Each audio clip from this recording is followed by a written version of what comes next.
stop. If you are planning on selling your home in Queens or Long Island at any point in 2026, I need you to look at your calendar right now. We have officially entered what I call the Goldilocks zone of the real estate market. From late March through early June, we are not just seeing more buyers, we are seeing a specific type of high-intent buyer, motivated, pre-approved, and willing to pay a premium to win. Statistically, listing in this window can net you anywhere between 5 and 10% more on your final sale price compared to waiting in the fall. Today, I'm going to give you the exact 2026 playbook to capture that equity before the summer inventory surge hits. We are talking about faster closings, premium terms, and maximum profit. Let's dive right in. Let me start by addressing the elephant in the room. 2026 is not 2024. 2 years ago, sellers could list at almost anything, price it aggressively, and still get multiple offers in the first weekend. That version of the market is gone. What we have right now is something completely different, and honestly, for that prepared seller, even better. Here's what's changed.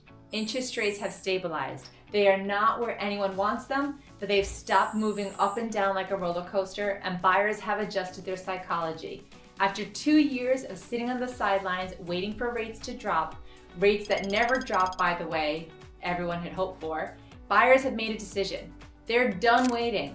They're moving forward. They want to start building their life. In our local market, from the North Shore of Long Island to the tree-lined streets of Bayside and Astoria, buyers have been quietly stacking up. They are pre-approved, they know their numbers, they just need the right home to come to the market. And here's the critical piece that most sellers are missing right now.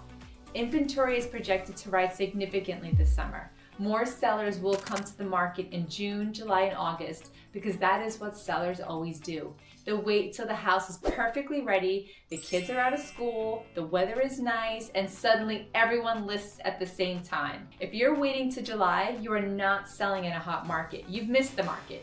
You're competing with everyone else on your block and every block around you, and you become one of many. But if you list right now, in March, April, May, you are the fresh inventory. You are the prize. You are catching the families who absolutely need to be moved in and settled in before the 2026 school year starts. That deadline is not flexible for them, and they don't have the option to wait till the fall. They need a home under contract by June, ideally May, so they can close in time to enroll their kids, find a pediatrician, get the bathroom set up. That family's urgency is your leverage. And right now, that leverage is at its absolute peak. This is the Goldilocks zone. Not too early, not too late. The market temperature is just right. And it's not gonna stay this way forever. The seller who understands this will walk away from their closing table with more money, better terms, and a faster process. The sellers who wait will be competing in a crowded field this market, dropping their price and wondering what happened. Let's make sure you're in the first group. Now let's talk about how to capture that premium, because understanding timing is step one, but getting the 5 to 10% lift requires a strategy. And here's the truth. To get that premium price in 2026, your house cannot just look good, it has to look aspirational. Buyers are not just shopping for square footage and bedrooms, they're shopping for a feeling. They're scrolling through photos on their phone at 10 o'clock at night, and they're asking themselves one question: can I see my life here? Your job, our job, is to make the answer to that question an immediate emotional yes. In 2026, your first showing does not happen at the front door. It happens at the smartphone screen. The moment your listing goes live on the MLS, buyers are swiping your photos before they even read the address. If your listing photos show gray November skies or last year's dead leaves still in the flower beds, or a bathroom that looks like it was photographed with a flashlight, you are losing money before a single buyer has stepped foot through your door.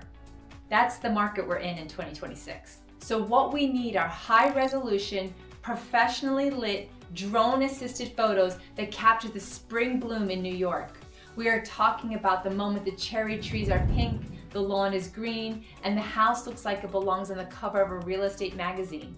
That moment does not last long in New York spring, so we need to be ready to move when that time arrives. I have seen listings in Queens and Nassau County go from average interest to bidding war status simply because the photography was extraordinary. Buyers fall in love with the photos first. The in-person visit is them coming to confirm what they've already decided. Step 2, the turnkey factor. Here is something I've watched shift dramatically in the last 2 to 3 years. Buyers are exhausted. They've been through a stressful rate environment, a competitive market, an overwhelming amount of information online. By the time they walk into your home, they are mentally and emotionally depleted. They do not want a project. They do not want to imagine what the house could look like. They want to walk in and feel like they could move in this weekend. I tell every single one of my sellers this. Spend $5,000 upfront on the right cosmetic improvements today and gain $50,000 at the closing table tomorrow. This is not an exaggeration. I've watched it happen time and time again, and the improvements that move the needle are not what most sellers think. It's not a kitchen renovation. It's not replacing the hardwood floors, fresh, neutral paint throughout. Erase your personal choices and let buyers project theirs. A gallon of Sherwin-Williams accessible beige has made sellers more money than any renovation I've ever seen. Updated light fixtures, swap out the builder brass and the dated ceiling fans. A modern light fixture costs about $150 at the Home Depot and photographs like a $500,000 renovation. Professional staging, even partial staging in the living room, primary bedroom, and the kitchen. Staged homes sell faster and for more money. This is not an opinion, it is a documented statistic across every market study in the country. And decluttering. I know every agent says this, and I know you've heard me say this before, but I'm gonna say it again and I'm gonna say it differently. The goal of decluttering is not cleanliness. The goal is to make the rooms look larger on the camera and in person. Buyers are buying space. Show them space. These are not big ticket upgrades. This is positioning. We are not changing what the house is. We are not changing how buyers perceive what the house is worth.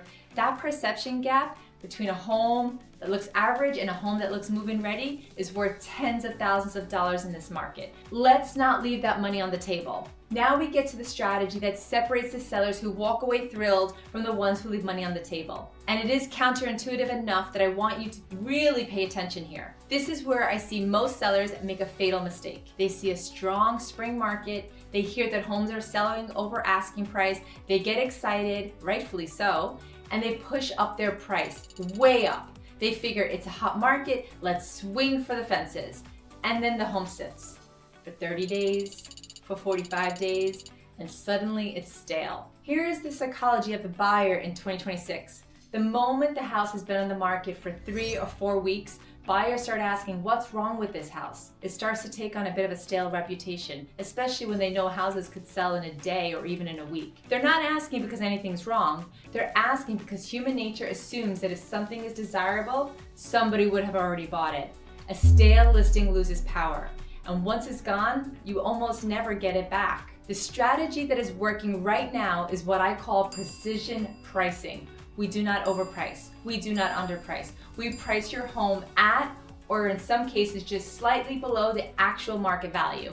And here's what happens.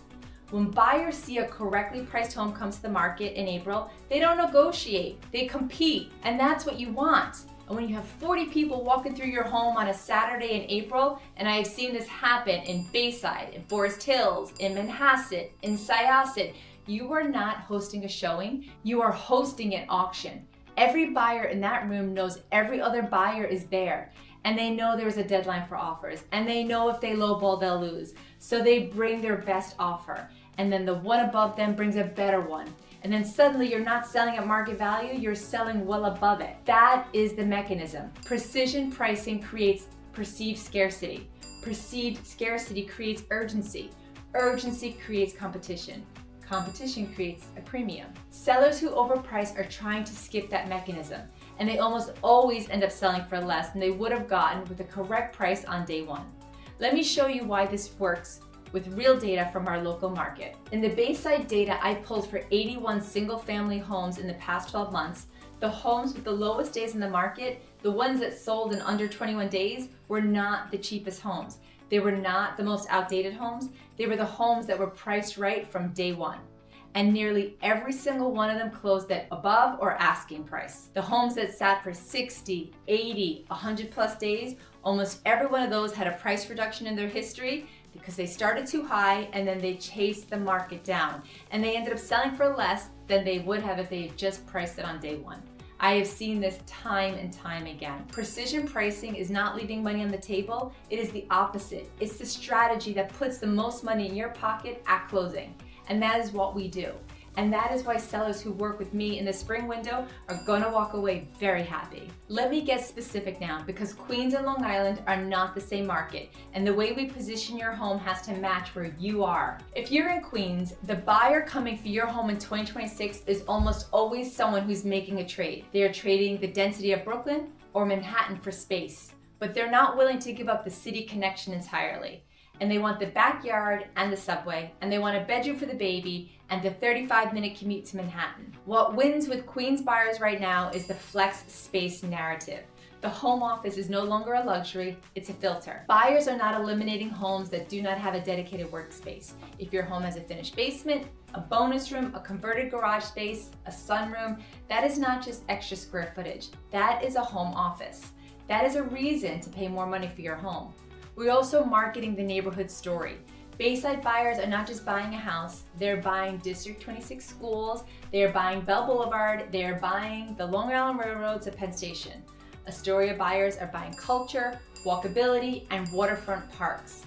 Every Queens neighborhood has a narrative, and the listing that tells that narrative most compellingly wins. If you are on Long Island, the buyer here is buying a lifestyle, full stop.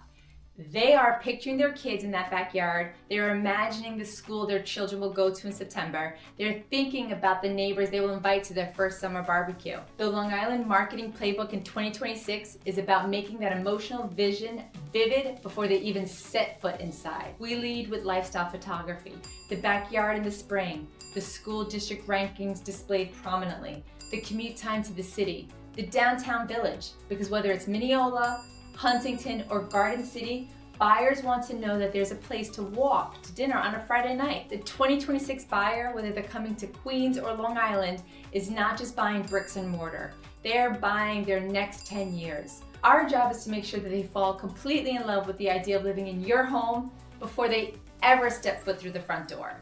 Because when they arrive already in love, they're not negotiating to get a deal. They're competing to not lose it.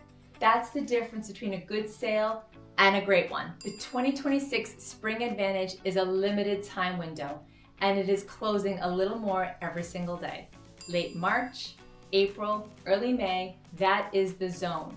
That is when buyers are their hungriest, the inventory is the leanest, and the conditions are the most favorable to you. If you want to know exactly what your home could sell for in today's specific market, not a Zillow estimate, not a guess, not what your neighbor got 2 years ago, let's have a real conversation. I've cleared my calendar this week to offer 10 spring strategy sessions for homeowners in Queens and Long Island.